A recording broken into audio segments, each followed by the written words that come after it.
Hey guys, welcome back to another video. Today we're going to be installing the blackout emblems on a 2019 Toyota Rav4. This is the part number for the blackout emblem kit, PT948-42192-02. You want a clean, dry surface when applying the emblems. The back of the emblem here is just double-sided sticky tape. So we're going to heat this up with a heat gun.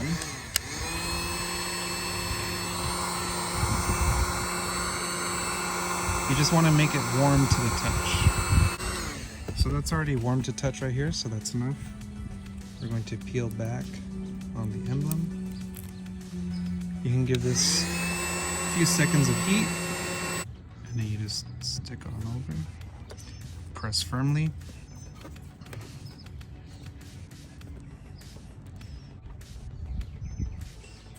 Okay, and that's the whole process. So now we're going to do the same thing on the other emblems.